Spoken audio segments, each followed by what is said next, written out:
বাম কংগ্রেসের জোট ভাঙায় ৩টি কেন্দ্রে প্রতিদ্বন্দ্বিতা করবে কংগ্রেস। সোমবার বহরমপুর কংগ্রেসের দলীয় কার্যালয়ে সাংবাদিক বৈঠকে একথাই জানান বহরমপুরের কংগ্রেস প্রার্থী অধীর চৌধুরী। আসন্ন লোকসভা নির্বাচনে মুর্শিদাবাদ জেলায় ৩টি কেন্দ্রে কংগ্রেস বিনা জোটেই প্রতিদ্বন্দ্বিতা করবে বলে জানান তিনি। মুর্শিদাবাদ লোকসভা কেন্দ্রে কংগ্রেস প্রার্থী হিসেবে আবু হেনা মনোনীত হয়েছেন বলেন অধীর চৌধুরী।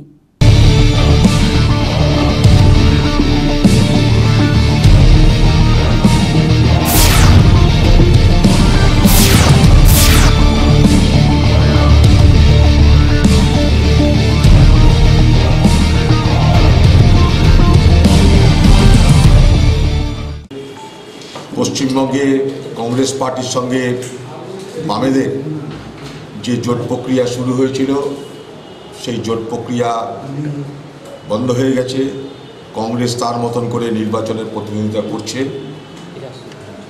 সেই সুবাদে মুর্শিদাবাদ জেলার 3টে লোকসভা আসন কংগ্রেস তার নিজের ক্ষমতায় লড়বার সিদ্ধান্ত নিয়েছে।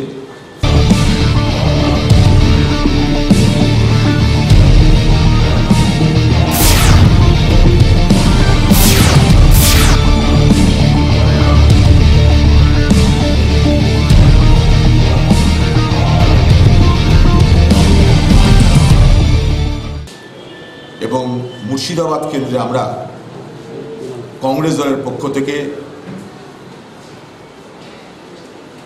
মরহুম আব্দুল সত্তার, যিনি এই বাংলার সবুজ বিপ্লবের নায়ক ছিলেন, যিনি পশ্চিমবঙ্গ প্রদেশ কংগ্রেসের প্রাক্তন সভাপতি ছিলেন, যিনি বাংলার কৃষিমন্ত্রী ছিলেন, তাঁর সুসন্তান, তিনিও 7 বারের এমএলএ, তিনিও মন্ত্রী ছিলেন, আবু হেনা, তাকে আমরা কংগ্রেস দলের পক্ষ থেকে নির্বাচনের প্রতিদ্বন্দ্বিতা করাচ্ছি।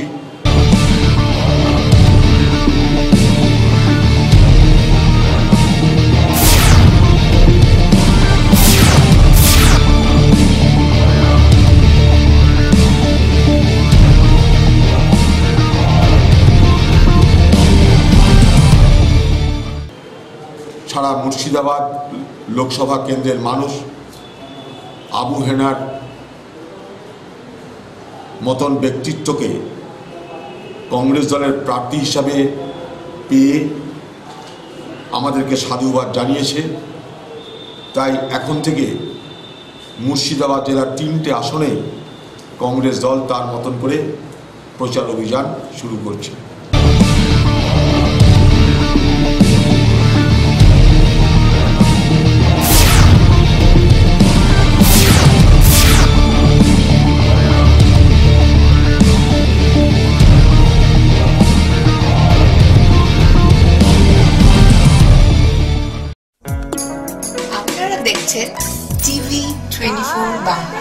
টিভি24 বাংলার সমস্ত খবরের আপডেট পেতে ইউটিউবে সাবস্ক্রাইব করুন টিভি24 বাংলা চ্যানেলটিকে এবং সাবস্ক্রাইবের পর অবশ্যই বেল আইকনটি একবার ক্লিক করুন। কমেন্টস আর শেয়ার করতে ভুলবেন না। টিভি24 বাংলা।